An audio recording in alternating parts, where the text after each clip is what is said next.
Barikapreneur sekalian, Procis Lover, dimanapun Anda berada, Bapak dan Ibu sekalian, selamat siang. Berjumpa kembali dengan saya, Petrus Gandamana dari Bareka Media, dalam acara yang sudah selalu ditunggu-tunggu bulan ini, penghujung bulan Agustus, dalam rangka memperingati 76 tahun kemerdekaan Indonesia.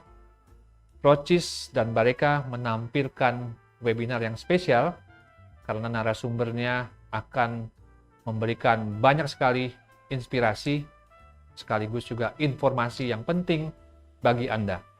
Nah, dengan tidak berpanjang lebar, saya akan katakan satu hal. Krisis dalam bahasa Mandarin itu disebutnya Wei Qi, yang artinya ada dua kata di situ. Wei yang artinya adalah peluang, dan yang Wei yang artinya danger, bahaya, dan Qi yang artinya peluang. Jadi, di tengah-tengah situasi yang bahaya, masih ada satu kesempatan, peluang. Kalau Anda tidak menemui bahaya, mungkin peluangnya tidak besar. Tapi justru Anda menemui suatu krisis, Anda akan menemukan satu peluang di situ. Disinilah pada webinar Sukses Bersama Procis hari ini, kita akan lihat bagaimana mengubah suatu kondisi krisis menjadi suatu peluang bisnis yang lebih hebat lagi bagi kita semua. Oke, saya akan mengajak narasumber yang kedua, yang mestinya Anda sudah tahu di flyer-flyernya, dan mungkin Anda sudah sering lihat dekat rumah Anda, outlet-outletnya ada dekat rumah Anda, bahkan mungkin Anda sudah sering pesan juga produknya dari yang pembicara kedua ini. Ya, memang hebat pembicara kedua ini ya, masih muda, tapi semangat bisnisnya dan ide-ide bisnisnya luar biasa. Ya, bisa shifting dengan cepat dari seorang entertainer ketika krisis pandemi, tahu dunia entertainment lagi drop, dia langsung shifting bagaimana ngembangin usaha martabaknya. Ya, sehingga tahun ini saja, bulan ini katanya sudah hampir menyentuh angka 300-an jumlah outletnya. Tapi akhir tahun ini yang sisa 4 bulan lagi, September, Oktober, November, Desember, itu akan menyentuh 350 targetnya. Apa benar? Nah, kita coba cari tahu dari founder Martabak Pecenongan 78, yaitu Pak Ray. Pak Ray, selamat siang. Siang, Pak. Apa kabar Pak Ray? Baik. Sehat ya Pak? Sehat, puji Tuhan. Ya, sehat dan kelihatan sekali auranya tuh cerah kemana-mana, kita bisa rasakan juga tuh. Begitu Pak Ray baru ngucapin selamat siang aja kita udah kerasa energinya. Pak Ray, sekali lagi terima kasih Pak. Bapak bersedia untuk tampil dalam acara webinar Sukses Bersama Procis ya, Pak Ray. Pak, ini kan martabak ini kan sebenarnya makanan yang sudah lama ada nih Pak di Indonesia. Bukannya makanan yang baru atau mungkin baru tren 1-2 tahun terakhir, tapi udah lama. Dari saya kecil pun martabak sudah ada ya Pak Ray ya. Nah, kenapa Pak Ray ini sendiri bisa kepikiran untuk terjun ke usaha martabak dengan label Martabak Pecenongan 78. Boleh nggak Pak Ray bisa mulai dulu berkisah bagaimana sampai memutuskan terjun ke usaha martabak? Silakan Pak Ray. Terima kasih Pak. Ya, pertama-tama tahun 2007 itu saya ada seorang teman saya, dia papanya usaha martabak dulu ya. Jadi saya belajar sama dia 2007 itu untuk dagang pertama kali itu di Taman Aries. Oke. Lalu itu dia udah dagang emang udah dari tahun 60-an. Jadi makanya tahun 2007 dia take over ke saya. Lalu saya yang dagang di Taman Aries. Baru saya bikin martabak itu tetap satu gerai sampai 2015.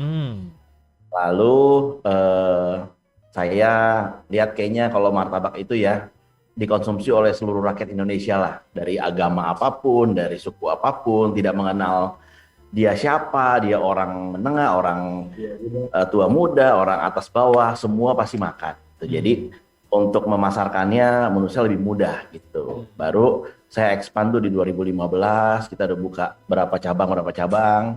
Lalu 2018 kita langsung kebut lagi. Nah, puncaknya 2020 ini pas pandemi, Nah, itu harga-harga ruko lagi pada murah, Pak. Karena lagi pada Oke, ya ya ya. Jadi pas lagi pada ruko-ruko murah itu pandemi di Gojek, Grab itu bikin Gojek atau Grab itu saya lupa dia bikin Grab dia bikin promo namanya Maret Tabak. Maret Tabak itu diskon 60%. Nah, kalau ada teman-teman vendor martabak juga tahu lah pasti waktu Hmm. bulan Maret itu di Grab ngeluarin diskon yang luar biasa 60% kalau nggak salah. Ya. Jadi itu mendadak seluruh martabak tuh kayaknya naik pesat banget gitu. Karena di bulan Maret itu ya kalau bisa nih handphone nggak berhenti dari orderan ojol gitu. Nah waktu Maret itu saya kira nih semua naik, teman-teman martabak lain juga pasti ada naik lah karena di di promonya itu luar biasa promo untuk martabak. Nah makanya saya memutuskan untuk mumpung harga-harga sewa-sewa ruko atau jual-jual ruko lagi pada murah, nah baru kita ambil gitu. Baru Wow. kita cabang sebulan dari 1, dari 2, lalu sebulan 3, 5, 10 baru kita expand terus. Oke. Pak Rey, saya sebelum bertanya lebih jauh mengenai kondisi pada saat berkembangnya dengan pesat meroket yang istilah saya itu ya di dalam judul acara flyer ini, saya mau tanya tadi Pak Rey ada sempat ngomong bahwa Bapak di 2007 mengambil alih usaha temannya Bapak ya, yang usaha martabak itu, dan Bapak berdagang di satu gerai. Saya mau tanya, dengan face Bapak yang bos ini, apakah Bapak yang bikin martabak atau hanya jualan terima duit aja nih Pak? Oh, dulu face-nya nggak begini Pak.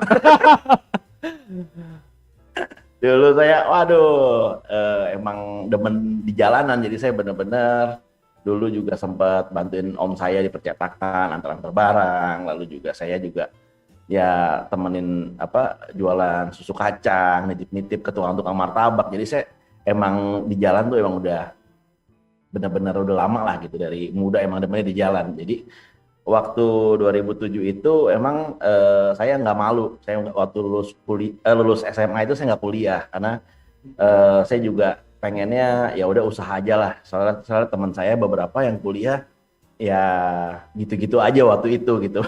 Tapi nggak waktu itu saya pikir jadi saya ambil keputusan untuk pas teman saya nawarin mau nggak di take over dengan ini, oh ya boleh, saya bilang saya akan ambil ahli, saya bilang. Baru saya perbaharui lagi dari rasanya, dari toppingnya, lalu saya lihat dari kebutuhan orang kayak gimana, saya lihat kompetitor juga lagi bermain seperti apa, jadi saya yang baik saya ambil, yang kurang saya tutupi gitu. Ya Pak. Wah, luar biasa. Jadi kondisi Bapak untuk memang mencintai praktek langsung untuk berbisnis di jalanan dimanapun itu Bapak lakonin karena Bapak menemukan mungkin di sana suatu semangat ya Pak ya untuk Betul. berbisnis ya Pak ya. Dan Bapak juga sudah ngalamin di awal bagaimana sih membuat martabak. Sehingga kalau sekarang Bapak berbisnis martabak diperbesar, Bapak juga sudah ngerti di akar rumputnya, di dasarnya bagaimana bisnis martabak itu ya Pak? Betul Ya, Pak. oke. Luar biasa. Nah, Pak Rey, tapi kan periodenya dari 2007 ke 2015, itu kan sekitar 8 tahun. 2015 ke 2018, itu juga nambah 3 tahun lagi. Itu periode yang panjang itu apakah Bapak lalui terus usaha martabak itu aja atau Bapak ada bisnis yang lain juga Pak untuk menunjang kegiatan Bapak? Waktu 2007 itu saya dagang sampai 2009. Ya. Terus ada saya musisi lah sebenarnya. Oh, oke, Jadi ya. waktu 2009 itu saya balik ke musisi dulu gitu. Oh, balik Musik jadi anak band. sampai 2011. Nah, 2011 itu saya bikin satu entertainment wedding lah ya. Jadi Ya. juga dari 2012 itu sampai 2015 tuh benar-benar pesat sekali waktu itu. Dunia wedding tuh wah pesat sekali. Jadi saya ya banyak kumpulin teman-teman, partner semua di situ yang benar-benar saya belajar bisnis di situ lah. Ya. Lalu 2015 saya baru ingat kayaknya saya punya usaha ini yang akhirnya mama saya yang lanjutin gitu. Oh, oke. Mama saya lanjutin di 2015 saya bilang, "Ma, masih ada nggak sih martabaknya?" "Masih dong di Aries." Baru inget ya. Saya baru ingat akhirnya kita buka di Ruko, di Polres, habis itu di Pecenongan, kita buka semua. Jadi baru kita kasih mau expand gede-gedean ini gitu. Jadi saya tambah lagi cabang, di Palem saya tambah lagi, di Serpong, jadi saya tambah terus. Hmm. Pas tambah terus responnya makin bagus. Maksudnya nggak, kalau saya tuh nggak pernah mikirin yang namanya ya nanti gimana kalau buka banyak laku atau tidak. Yang penting saya bilang saya jalan dulu, nanti urusan laku nggak laku udah Tuhan yang urusnya. Ya, ya, ya. Dan akhirnya memang di 2020 kemarin, bulan Maret ketika terjadi pandemi, PSBB ya Pak ya, waktu itu istilahnya tahun lalu ya. Ya, dunia bisnis kan banyak yang drop. Mungkin pada saat itu banyak orang yang terpaksa harus menjual asetnya ya Pak. Seperti ruko, contohnya tadi Pak Rey bilang, justru itu kesempatan bagi Bapak mendapatkan ruko-ruko dengan harga murah untuk menambah pembukaan outlet. Tapi pada saat yang sama, martabak memang lagi booming ya Pak, justru pada saat pandemi itu. Dan ekosistem yang lain adalah adanya si Grab ya Pak, yang sama mungkin berbagai Instagram, apa segala, yang turut mengangkat martabak Betul. itu, YouTube yang membuat orang tuh jadi tergugah seleranya untuk makan martabak lagi ya. Sambil mereka dikunci di rumah karena nggak boleh keluar kemana-mana. Nah Pak Rey, martabak sudah disukai seluruh kalangan, tadi Pak Rey bilang. Yang jualan banyak Pak, dari ujung mana mungkin dari ujung Sabang sana, Pulau Sabang dekat Aceh sampai di Maroke sana. Apalagi di kota Jakarta Pak. Mungkin setiap berapa ratus meter kita ketemu tukang martabak. Apa yang membuat martabak Pecenongan 78 itu menjadi sesuatu yang unik Pak dibandingkan dengan martabak-martabak lainnya? Kalau untuk keunikan kita emang selalu kalau dari adonan ya kita pengen yang jadi kita adonan tuh saya selalu wanti-wanti sama seluruh tim staff saya, adonan itu nggak boleh kulitnya keras, itu harus lembut dan masih bisa tahan 1 sampai 2 hari. Iya. Teman-teman vendor martabak lain juga ada yang seperti itu mungkin. Iya. Cuman perbedaannya ya kalau di saya dari segi rasa saya maunya benar-benar harus empuk, lembut, dan tahan 1 sampai 2 hari. Oh, bisa tahan sampai 2 hari ya Pak? Di suhu ruang? Ya di suhu ruangan, tapi jangan di AC terus. AC terus kering ya? Dia punya itunya apa, kue martabaknya akan jadi kering ya Pak ya? Betul lah. Oke, Kalau dipanasin lagi enak lagi. panas lagi enak lagi. Pak, kan harga martabak saya kadang-kadang kaget juga ya, ada yang sampai dijual 150.000, bahkan sudah hampir sedikit lagi menyentuh angka 200.000 per loyang martabak. Kalau di martabak Pecenongan 78 nih harganya berapa Pak? Rata-rata kisarannya Pak? Nah, kalau kita emang menyiasatinya ini dari yang termurah, 35.000. Nah, 35.000 tuh kayaknya untuk tipis kering, tipker, mungkin di martabak lain udah ada yang jual sampai 70.000 atau 90.000, ada juga yang jual martabak tipker itu 70 sampai 90.000. Tempat Tapi lain kita, 70.000, Bapak 35.000. ya masih 35.000. Tapi kita anggapannya harus ada yang paling kecilnya, lalu saya ada di tengah, ada di yang mahal juga ada. Jadi harus bervariasi supaya semua kalangan bisa merasakannya gitu. Ya. Oh ya, sebelum kita ini supaya tidak salah tangkap, tidak salah mengerti bahwa martabak yang kita lagi diskusikan, martabak Pecenongan 78 ini adalah martabak manis ya, yang di beberapa tempat ada yang bilang terang bulan dan lain sebagainya. Nah, tapi di martabak Pecenongan 78 ada juga menjual martabak yang telur ya Pak ya, yang digoreng. Telur, tapi Ada kita juga. telur cuma satu menu, Satu sapi menu. aja. Yang daging sapi. Nah, dari menu-menu yang ada itu, yang paling favorit yang mana Pak Rey? Kalau dari martabak manisnya itu separuh keju, separuh coklat kacang wijen. Pasti itu yang terbanyak dipesan karena orang ada yang mau makan keju, ada yang mau makan coklat kacang. Lalu kalau dari telur itu biasanya 3 telur. Jadi nggak terlalu tebel, nggak terlalu tipis. Jadi sedang pas di mulut lah. 3 Berarti telur. dalam satu loyang tadi kalau yang martabak manis itu terbagi 2, sebagian sisi kiri mungkin adalah yang isinya keju, yang sisi kanannya isinya kacang coklat wijen. Betul. Oke. Nah, kalau yang martabak telurnya yang 3 telur ya, karena dan dagingnya daging sapi ya, Pak Rey Sapi. ya. Oke. Itu berapa Pak? Yang separuh tadi itu, yang separuh keju, separuh coklat kacang wijen. Kalau di situ kita jual 70.000. Lalu 70.000. kalau telurnya 80.000. Oh. Tengah-tengah. Wah. Ini makanya nggak heran ya Pak, dengan harga segini ya, ini harga yang untuk kualitas martabak semacam itu banyak yang merasa itu harga yang sangat terjangkau dan masuk di akal, Pak Rey. Nggak heran, martabak Pecenongan 78 diserbu buka di mana-mana. Saya dengar katanya strategi untuk buka outlet tuh tidak sembarangan, Pak. Bagaimana sih Pak strategi buka outlet itu? Bapak menyasar apa Pak kalau mau buka outlet? Biasanya kita akan incar 3 ya. Satu perumahan, Perumahan? restoran, biasanya sama kos-kosan untuk pekerja biasanya. Oh, Kos-kosan untuk pekerja, jadi kita akan incar 3 lokasi itu. Lalu biasanya kita akan jaraki 5 sampai 7 kilo biasanya. 5 sampai 7 kilo, baru ada outlet yang berikutnya lagi. Karena kalau udah terlalu jauh, jadi makanya orang misalkan saya buka di Kelapa Gading, terus yang mau beli di Depok, kan pasti ongkirnya aja udah lebih dari martabak harganya. Jadi, Ya, ya. jadi kenapa saya buka banyak supaya setiap daerah bisa beli produk kita gitu. Oke. Jadi 3 kriteria tadi Pak. 1 perumahan, 2 sekolahan ya Pak ya? Kantoran, Oh, perkantoran. Ya. Ketiga adalah kos-kosan untuk karyawan. nah, betul. Tempat tinggal atau tempat karyawan. Iya, Ini. kalau mahasiswa enggak ya Pak ya? Mungkin mahasiswa kantongnya tipis. Butuh juga kita. Iya. Pak, kalau perkantoran memang Martabak Pecenongan 78 jam operasional bukanya dari jam berapa sampai jam berapa Pak Rey? Kalau di daerah perkantoran kita ada yang 24 jam. Oh, 24 jam. Seperti di Luar Karet Semanggi biasa. 24, buka 24 jam. Ada yang juga di daerah yang banyak apartemen itu kita juga buka 24 jam.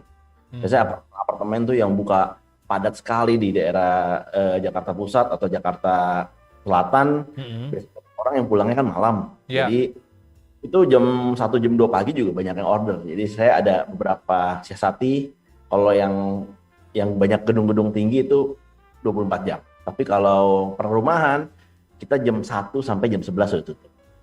Perumahan jam 1 siang sampai jam 11 malam. Karena udah diportalin juga depannya Pak, jadi nggak bisa masuk. Oh iya.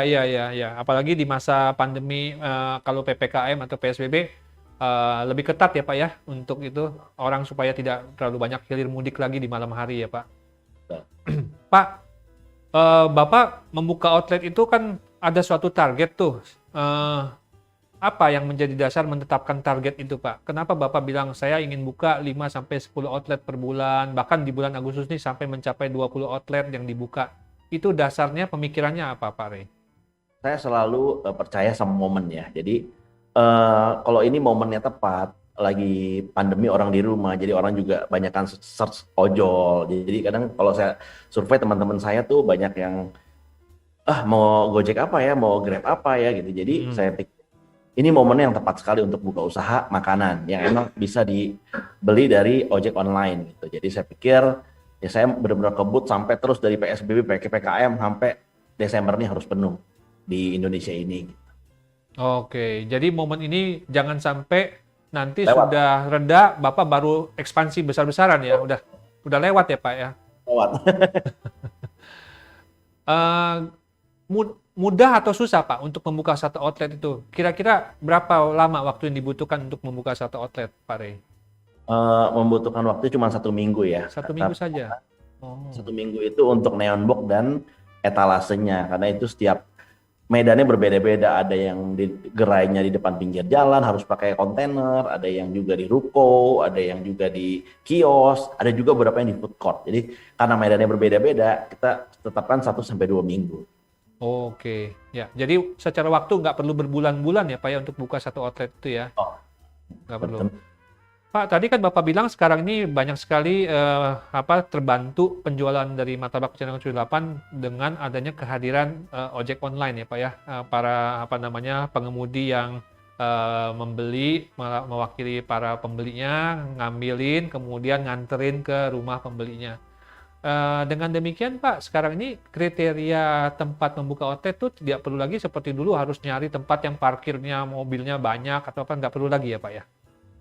Oh, nggak perlu. Kadang beberapa kita juga ada di daerah pusat ya, bukanya di kos-kosan, di dalam rumah gitu. Jadi di dalam rumah pun, di dalam kos-kosan itu benar-benar kita buka, yang datang cuma ojek online, parkirnya di mana kita nggak mau tahu, yang penting udah tinggal diserbu gitu. Oh, waduh. Jadi di daerah kos-kosan yang masih ada space, Bapak buka juga di situ ya? Pak, saya lihat titiknya 5 kilo, wah saya buka gitu. Oh, karena mungkin nggak ada lagi disewakan di tempat itu gitu. Ya. Berapa space-nya Pak? Per satu outlet itu berapa space-nya yang dibutuhkan? Kita mulai dari 3x2 ya. 3x2 itu udah minimal, karena ada martabak telur, martabak manis kan tungkunya juga ada 4 saya. Ya.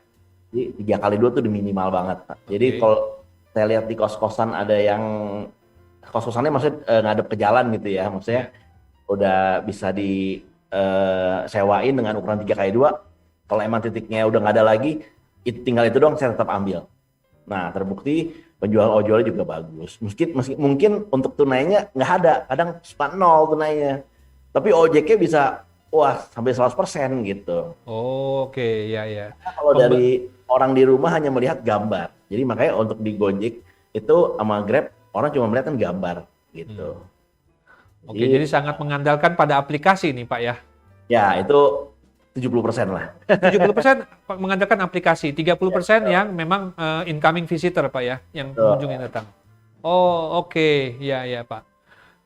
Nah, kan Bapak udah ngalamin nih dulu sebagai pedagang martabak pinggir jalan sendiri ya, yang mengandalkan pada pengunjung yang datang. Kalau lokasinya tepat, strategis, Bapak ya rame lah pengunjungnya ya. Tapi kalau sekarang pada 70% pada aplikasi online, penjual online.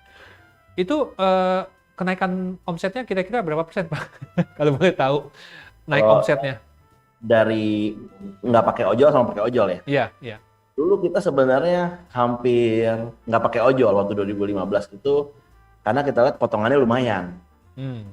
Terus kita lihat beberapa teman-teman vendor martabak lain, wah roket nih gara-gara ada ojol gitu. Jadi kita daftar deh gitu. Jadi pas daftar memang potongan lebih besar, tapi secara net profit di per bulan akhir bulannya itu tambah lumayan baik, itu sekitar 40%-an nambahnya.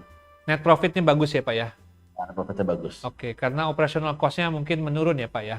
Betul, betul. Oh, Karyawan 4 jadi 3 cukup. oh jadi satu outlet cukup 3 karyawan saja? 4 biasanya. 4. Tapi kalau tadi Bapak bilang ada yang buka 24 jam di daerah itu berapa jadi Pak? Kalau satu shift-nya 4 ya Pak ya? Ya, jadi kita shift siang 12 siang sampai 12 malam, shift kedua 12 malam sampai 12 siang. Oke, ya, ya. Pak, itu Bapak sekarang sudah ada berapa outlet Pak? Per tanggal 31 Agustus ini? Nah, kurang lebih 250-an ya. Kurang lebih 250-an outlet? karena tiap 2 hari 3 hari buka jadi ya udah lebih mungkin kita update terus jadi saya kurang lihat. Jangan-jangan hari ini nggak tahu buka berapa outlet Pak, Pak Rey. Tetap Oke. yang kumpulin jadi kan saya udah ini tinggal titik lokasinya saya udah berikan gitu. Nah, Pak, ini kan tetap yang bikin martabak ini bukan robot, Pak, manusia, ya Pak. Bagaimana Bapak menjaga kualitas martabak Pecenongan 78 yang ada di satu titik di Depok, dengan yang ada di titik lain di Tangerang, dengan ada titik lain di katakanlah di Palembang, dan lain sebagainya. Bagaimana itu, Pak, menjaga konsistensi dari kualitas di setiap cabang itu, Pak? Karena kan masih mengandalkan manusia, Pak. Betul. Mungkin kalau emang ngerasa kita udah ada standarnya. Jadi makanya saya ada namanya, kalau di tim kita namanya tim Avenger. Tim Avenger tuh tim yang selalu ngiter setiap hari untuk liatin gerai gitu. Oke, Avenger-nya nih ya. Itu memastikan semua aman. Dia juga ada grupnya. Jadi setiap bikin martabak manis, martabak telur difotoin. Oh, Hmm. oh gini nih hasil kulitnya hari ini. Ini hasil martabak telur kulitnya hari ini. Jadi dia benar-benar di quality control sama mereka. Hmm. Tim Avenger ini nyamar jadi pembeli atau memang ada seragam pakai martabak Pecenongan 78 jadi ketahuan? Hah? Dari tim kantor, dari tim kantor. Oh, oke. Jadi ya mereka kayak semacam QC-nya ya Pak ya, ngider tiap hari itu Pak, keliling ya. Untuk memantau kualitasnya supaya jangan keluar dari standarnya martabak Pecenongan 78. Betul, betul. Oke, itu ya Pak. Ya, baik Pak. Kemudian berikutnya kita mau tanya lagi nih Pak. Ini kan kita sekarang ini ya dalam setahun lebih pandemi ini kita kesadaran masyarakat untuk taat pada protokol kesehatan semakin baik ya Pak ya. Ya kita tahulah orang sekarang ini kemana-mana pakai masker ya, selalu membawa hand sanitizer. Di martabak Pecenongan 78 protokol kesehatan yang diterapkan seperti apa Pak? Oh, kalau pakai masker itu harus pakai Ya. masker, sarung tangan, sama kita pasti pakai kabel tis untuk di plastiknya. Jadi karena pakai kabel tis, jadi customer akan menerima martabak itu emang tidak dibuka-buka oleh driver ojol gitu. Oh, oke. Ya. Jadi dipastikan selama dari outlet martabak Pecenongan 78 sampai ke rumahnya pelanggan itu ojol tidak akan bisa buka. Nah, itu ya Pak ya. Kalau dibuka berarti pembeli berhak menolak ya Pak. Betul, betul, bisa dipulangin. Oke. Nah, saya berlanjut lagi Pak dengan pertanyaan berikutnya. Bagaimana martabak Pecenongan 78 menjaga kepuasan pelanggannya Pak? Ada contoh nggak? Saya dengar katanya pernah ada pelanggan komplain udah tinggal 1-2 potong katanya wijennya nggak ada, Bapak ganti satu loyang penuh katanya. Betul. Jadi kalau kita tuh kalau komplain kita pasti ganti. Meskipun susunya kebanyakan dikit, tapi menurut saya tuh ada orang yang bilang kan setiap orang seleranya beda-beda ya Pak ya. Susunya kebanyakan. Ada yang susunya kebanyakan dia nggak suka, ada yang susunya kedikitan dia bilang, aduh saya demennya yang basah gitu. Jadi saya pikir ya kita udah ada di tengah-tengah, kita juga udah meetingin untuk ya ambil yang kira-kira mayoritas suka lah gitu. Tapi jika orang yang tidak suka, kita kan selalu ganti satu dus baru gitu. Untuk besoknya kita akan refund meskipun tinggal 2 potong Pak yang dipotoin. Loh, kan Bapak ini kan outletnya bukan cuma satu, ada 250. Itu otoritas memberikan apa namanya penggantian itu ada di siapa, Pak? Ada di tukang penjualnya masing-masing atau gimana tuh? Apa mereka harus lapor dulu ke Bapak? Jadi yang komplain itu kita ada namanya call center. Jadi ada call center, di setiap kardus itu kita pasang Instagram kita. Oke. Jadi jika ada komplain, mereka langsung ke Instagram kita, langsung hubungin call center. Oh. Lalu nanya beli di cabang mana, misalkan beli di cabang Serpong atau di mana gitu. Jadi cabang itu akan menggantikannya lagi, dia akan kirim lagi. Baik, ya luar biasa. Karena menyadari bahwa sekarang ini apa namanya apapun yang dikeluhkan oleh pelanggan, saat itu juga pelanggan yang lain semua bisa tahu ya Pak. Masyarakat langsung tahu ya Pak ya. Luar biasa, Pak Rey sangat memahami kondisi semacam ini. Pak Rey, tadi Bapak ada sebutkan martabak Bapak yang paling favorit, yang paling unggul, separuh keju, separuh coklat kacang wijen. Nah, sekarang yang mau tanya nih Pak, karena ini kita hari ini di kesempatan ditemani sama Procis Pak. Yang keju itu pakai keju apa Pak? Udah pasti Procis cheddar. Udah pasti Procis. Bener nih Pak ya, pakai Procis ya Pak? Ya. Oke, nah sekarang mau tahu nih Pak, kenapa Pak Rey memutuskan memakai kejunya Procis? Karena menurut saya itu keju yang paling ngeblend sama susu itu Procis. Karena kalau untuk keju itu penting. Keju itu harus ngeblend sama butter, keju itu harus ngeblend sama Wisman, keju itu harus ngeblend sama Blue Band dan sama susu. Ada keju yang ya mungkin ya lumayan yang udah terkenal, cuman menurut saya mungkin ngeblend sama susunya kurang, atau ada yang ada sempat yang ada penawaran untuk kita ada yang main di bawahnya, cuman ngeblendnya kurang. Jadi menurut saya Procis yang cheddar premium dari Procis ini udah paling pas, best. paling cocok. Itu pasangan sehidup sematinya Pak. Ya, jadi dari awal saya dari 2015 itu saya mau ambil ahli dari mami saya lagi, itu saya mutusin untuk pakai Procis dan tidak ganti sampai hari ini. Karena Pak yang dimaksud ngeblend itu apa? Ngeblend dari sisi taste-nya atau ngeblend dari sisi pencampuran di teksturnya sendiri? Gimana Pak maksud Bapak ngeblend itu? Kalau Procis cheddar ini saya suka kalau dicampur susu sama dicampur mentega itu di mulut enak gitu, gurih juga. Oh, di mulutnya. Yang pas gitu. Soalnya kalau keju itu ya keasinan juga kurang enak biasanya. Terlalu lembek ada juga kurang enak gitu. Kalau terlalu lembek juga ada beberapa merek keju yang terlalu lembek, dan saya kurang suka ya. Jadi juga kurang, teksturnya kurang gitu. Jadi menurut saya Procis yang cheddar ini emang udah pas deh buat kita lihat. Waduh, kalau udah owner Martabak Channel 78 yang ngomong, bukannya technical Procis yang ngomong, ini udah susah dibantah nih. Karena udah kebukti. Outletnya nambah tiap bulan ini dari gara-gara pakai keju Procis. Ya. Pak, saya terima kasih, saya tanya-tanya. Kebetulan ada audiens kita yang sudah nanya juga Pak. Saya ingin kasih kesempatan bagi audiens kita untuk bertanya kepada Pak Rey juga ya Pak ya. Baik Pak Rey. Ini pertama dari Ibu Dia Saraswati di Kota Batu. Kota Batu pastinya di Malang, Jawa Timur nih. Oke, Bu Dia, apa kabar Kota Batu? Pastinya sejuk ya kotanya ya. Sebagai seorang founder atau kuliner makanan yang banyak sekali disukai segala usia, apakah ada kekhawatiran dari Pak Rey saat menghadapi situasi krisis atau kondisi yang berubah pada saat masa pandemi sekarang ini? Nah, ada nggak tuh Pak kekhawatiran nih Pak ya? Karena ini kan lagi masuk masa krisis. Malah Pak Rey saya lihat sih nggak ada khawatir, malah happy ya. Apa yang membuat Pak Rey selalu optimis tetap berbisnis kuliner martabak ini? Silakan Pak. Dari Ibu Dia. Terima kasih Ibu Dia. Nah kalau menurut saya kekhawatiran selalu ada. Karena kita mikirin kan, kalau krisis ini nanti daya beli berkurang atau tidak gitu. Tapi kita sudah melewati 4 musim yang saya selalu lewat 4 musim sebelum pandemi awal, pandemi mau reda, kemarin sempat reda, lalu pandemi naik lagi. ini 4 musim udah kita lewati dengan luar biasa. Jadi saya pikir saya tetap maju terus. Dan di Kota Batu saya mau buka nanti bulan Oktober. Wah, Oktober, Ibu Diah jangan lupa standby aja nunggu Martabak Pecenongan 78 di Kota Batu. Sambil kita menikmati apel Malang, sambil kita makan Martabak Malang udah Pecenongan ada, Pak. 78. Oh, di Malang ada ya? Di Kota Malang sudah buka ya? Khusus Ya, Batu belum ya, Pak? Batu bulan Oktober. Oke, ya. Semoga jawaban Pak Ray bisa memberikan informasi yang cukup buat Ibu Diah. Berikutnya lagi dari Ibu Dwaifah Menamiro di Sidoarjo. Nggak jauh dari Kota Batu, ada Kota Sidoarjo di Surabaya juga. Mau tanya Pak Ray, bagaimana caranya agar pelanggan bisa tetap membeli produk kita saat krisis seperti ini? Mungkin Bapak bisa cerita tadi, Pak.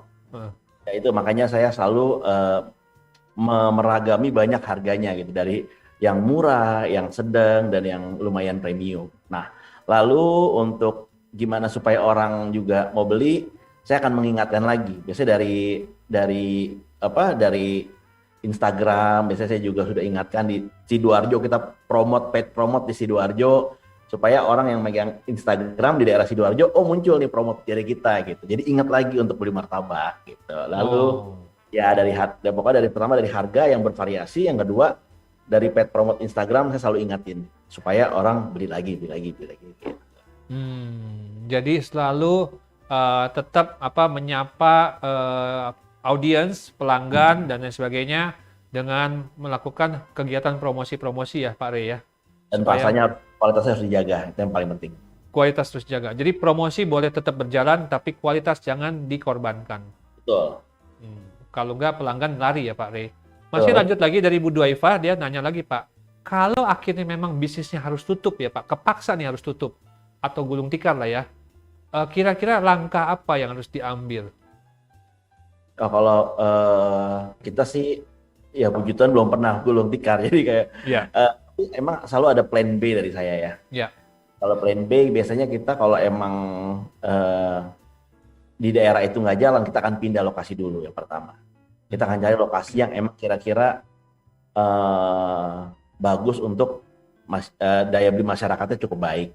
Gitu. Kita pindah lokasi, lalu kalau emang benar-benar mungkin gulung tikar karena apa, kan kita selalu evaluasi dulu nih, apa kemahalan di daerah tersebut. Jadi kan karena beberapa daerah yang soalnya di kota ini dulu martabak rata-rata harga 25.000 Pak. Gitu. Tapi sejak kita datang 75.000 nih, jadi jadi lumayan jomplang gitu. Jadi kita bikin yang loyang kecil, jadi kita bikin yang pokoknya kita akan mensiasatinya seperti itulah. Ya, jadi bukannya pada saat sudah gulung tikar harus bagaimana, tapi sebelum gulung tikar terjadi, kita sudah mempersiapkan langkah-langkah dulu. Kita cek ya Pak Ray ya, apakah di sana lokasinya memang masih cukup layak atau tidak. Kemudian daya belinya bagaimana dari masyarakat di situ ya Pak Ray ya. Jadi dan itu kalau memang harus terpaksa pindah ya pindah ya Pak Ray ya. Kita pindah lokasi pasti kalau emang kita kira daya belinya kurang atau bisa, kita selalu evaluasi gitu Pak.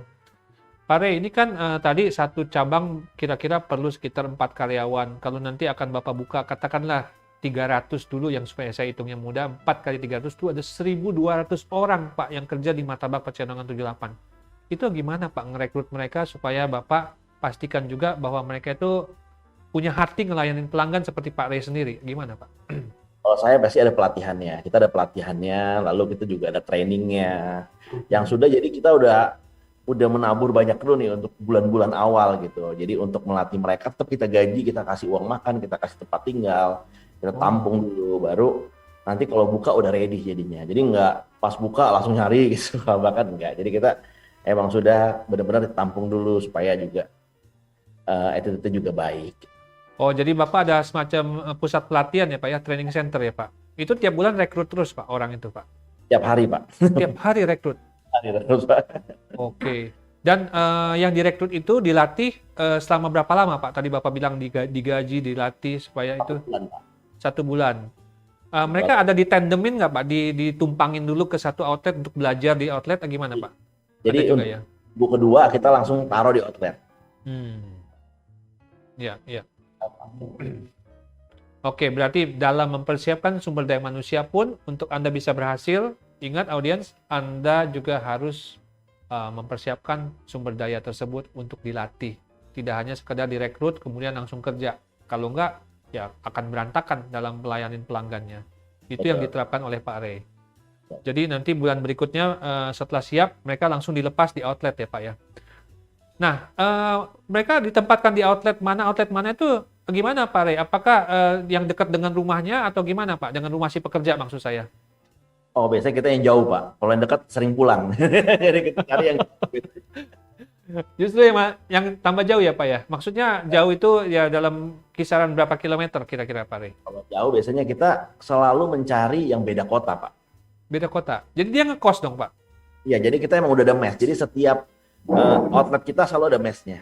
Oh, oke. Atau ada satu daerah untuk mes 5 gerai, 4 gerai. Jadi mereka bisa ngobrol, kita kasih TV, kita kasih fasilitas. Oke. Nah, oke. Berikutnya Pak Ray kita lanjutkan dengan penanya yang berikutnya yang namanya Ibu Eva Maslinda di Blitar, Jawa Timur lagi ya. Jawa Timur luar biasa hari ini aktif bertanya.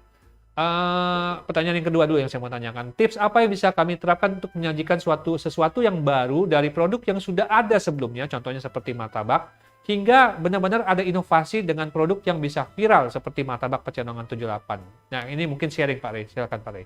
Ya, kita justru viral itu di awal 2020 karena kita mencetuskan namanya Martabak Sultan. Jadi Martabak Sultan itu kita viralkan karena isiannya yang tebal. Tentunya kejunya yang banyak, Pak. Makanya pemakaiannya banyak.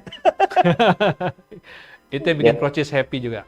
Jadi kita benar-benar kita siasati dengan isi topping yang banyak. Jadi kalau waktu itu kan martabak monoton segitu, terus kita lihat yang toppingnya banyak tuh jarang. Rata-rata kadang saya keluar kota dikasih toppingnya tuh benar-benar, aduh separuhnya dikit-dikit gitu, Pak. Jadi Irit toppingnya.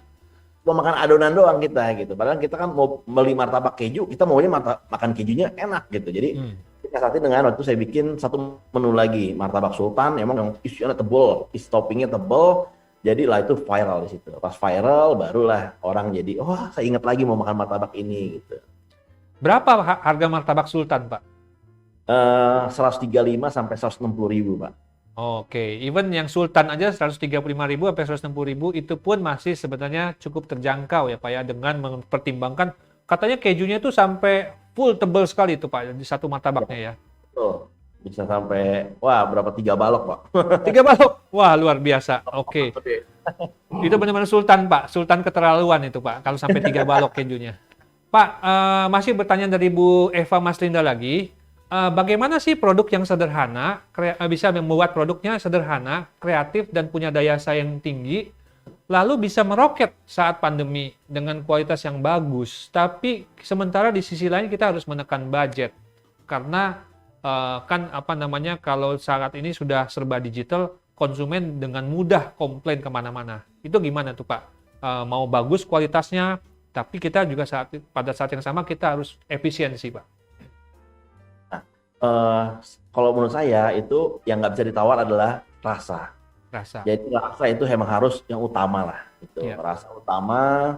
Lalu kita juga bisa bikin yang namanya produk sederhana itu adalah produk yang menurut saya yang paling dinikmati gitu, kayak kue pukis, misalkan pukis pakai keju, jadi kayak banyak hal kayak gorengan. Itu produk-produk sederhana yang emang saya lihat seluruh kalangan beli Pak gitu. Jadi kalau produk-produk yang baru viral sekarang ya kadang suka ada yang musiman. Tapi kalau menurut saya produk sederhana ini sebenarnya kalau dikembangkan pasti tetap survive dia pasti. Iya. Gitu. Jadi kalau untuk bisa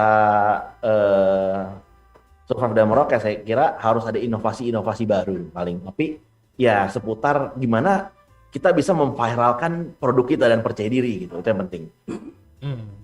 Jadi satu ada inovasi dan sekaligus kita juga harus percaya diri pada inovasi itu ya Pak ya.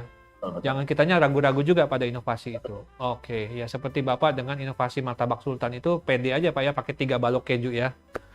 Oke. Nah, berikutnya Pak, pertanyaannya banyak nih Pak, sorry ya Pak ya. Mumpung masih ada waktu, saya nggak tanya lagi, tapi memberi kesempatan bagi para penanya yang penasaran sama martabak Pecenongan 78. Mungkin ini karena mereka juga lihat di daerah mereka ada martabak Pecenongan 78. Ini Pak, mungkin Trenggalek sudah ada belum nih? Trenggalek Jawa Timur.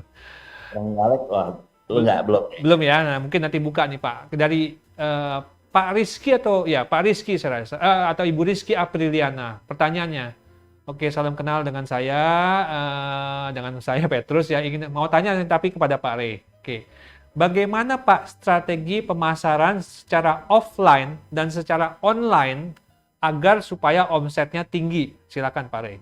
Ya, kalau untuk offline, pertama kita harus ada banner yang besar. Jadi kadang orang jualan itu neon bokeh aja dia saking kayaknya on budget banget nih, jadi pilihnya yang kecil. Kadang cuman banner agak kewer-kewer, jadi kayak orang kayak kurang ragu gitu. Jadi kalau untuk offline menurut saya harus pemasarannya harus bagus Bu. Seperti neon bokeh harus terang, besar. Besar. Lalu diskon untuk awal-awal buka itu pasti offline-nya bagus. Oke. Karena orang juga lagi jalan dia notice gitu. Wah, ini pasti gede nih neon box-nya. Jadi, oh bagus kayaknya nih produk bagus deh gitu. Iya, iya. Lalu kalau untuk offline itu harus benar-benar main perang di sosmed.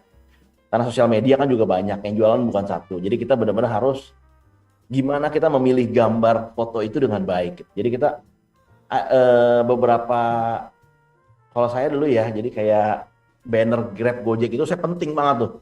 Jadi kadang-kadang kita ada jual di kos-kosan yang tadi saya bilang, yang penting asal banner Grab-nya bagus, orang jadi menarik gitu, sama ratingnya bagus gitu. Dia nggak peduli itu di kos-kosan ya tempatnya ya Pak? Nggak tahu Pak, yang penting alamatnya di Setiabudi aja. Gitu.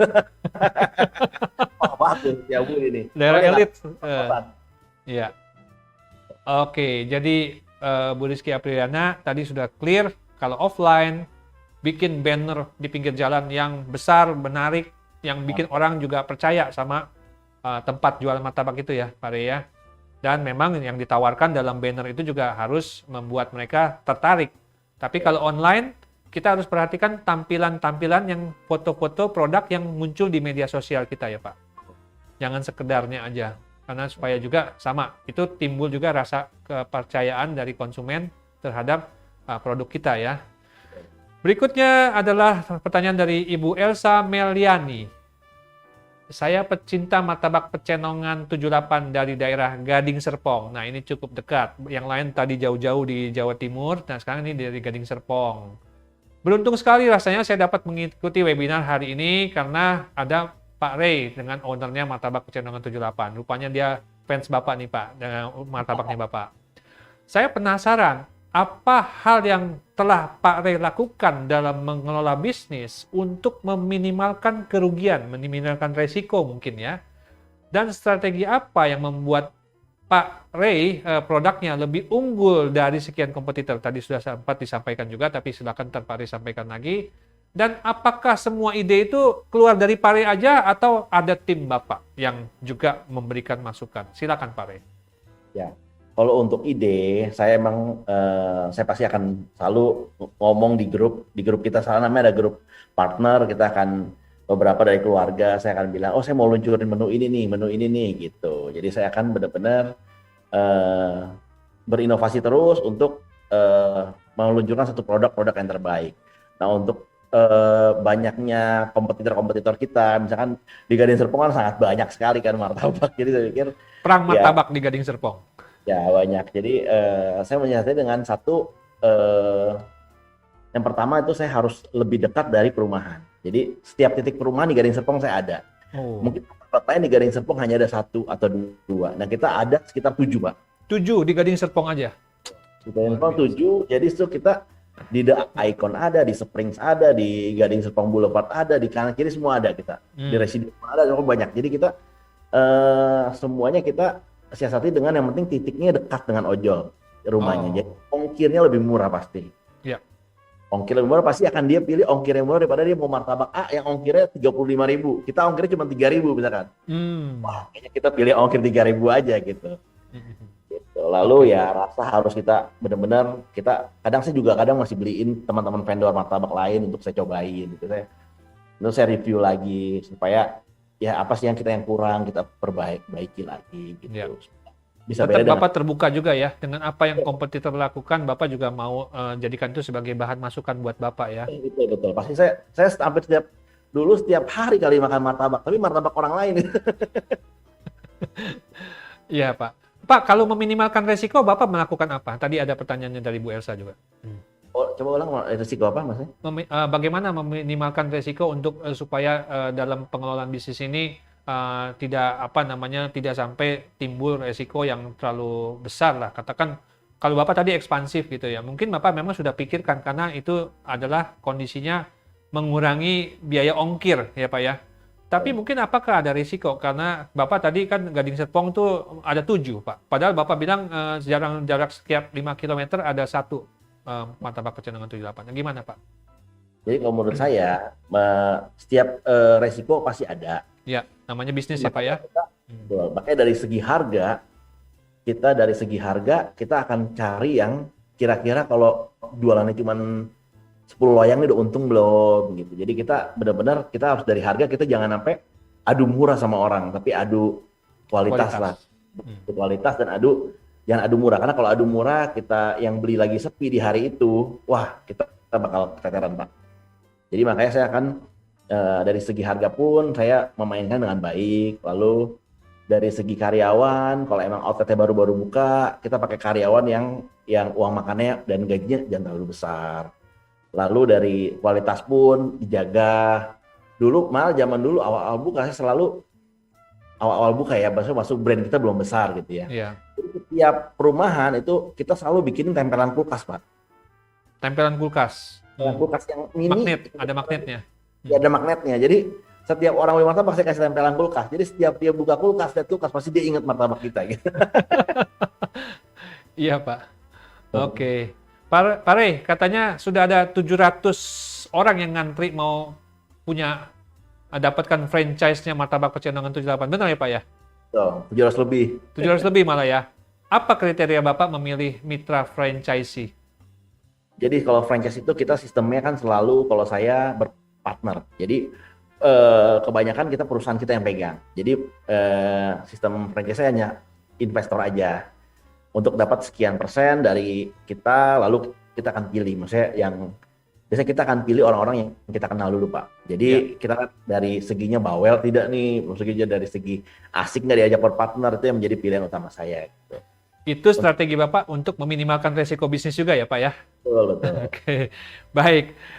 Pak, saya kalau mau ngobrol sama Bapak, sama audiens nih, kira-kira sampai malam nggak bakal beres-beres nih Pak. Karena asik banget Pak Rey itu orangnya luar biasa, mau terbuka, ya, tidak pelit dalam memberikan ilmu dan juga pengalaman. Sekali lagi Pak, terima kasih Bapak sudah memberikan banyak sekali keterangan, informasi. Kami doakan usaha Martabak Pecenongan 78 semakin sukses Pak. Cita-cita Bapak nambah outlet tercapai. Orang tua Bapak yang memulai merintis usaha ini tetap sehat selalu ya, bersama-sama Bapak menikmati kesuksesan dari Martabak Pecenongan 78. Sebelum kita pamitan Pak, nanti kita akan foto bersama Pak dengan audiens. Untuk para audiens jangan lupa nanti selesai acara ini tolong isi kuesioner ya. Nah, kuesionernya diisi bagaimana pendapat Anda mengenai acara hari ini ya. Nanti akan ada hadiah yang ngirim kuesioner ya, tentunya diundi ya. Kemudian juga kita setiap mengikuti acara webinar bersama Procis ada undian berhadiah ya, dan setiap kali Anda ikut acara dapat 1 poin juga untuk nanti di akhir tahun ikut undian berhadiah smartphone dan mesin kopi ya. Plus tadi para penanya Anda yang pertanyaan sudah saya bacakan akan mendapatkan hadiah juga dari Procis dan dari Bareka. Oke, baik. Sekali lagi Pak Rey, terima kasih Pak. Salam sukses selalu. Bu Chef Fathia, terima kasih sharingnya juga untuk resepnya. Audiens, terima kasih. Pastikan hadir di bulan depan, tanggal 23 September, dalam acara webinar sukses bersama Procis, yang tentu juga akan memberikan banyak sekali manfaat bagi kegiatan usaha Anda maupun menambah pengetahuan Anda untuk Anda bisa pakai dalam kegiatan Anda sehari-hari. Salam sehat, salam sukses selalu, taati protokol kesehatan supaya kita semua tetap selamat. Sampai jumpa.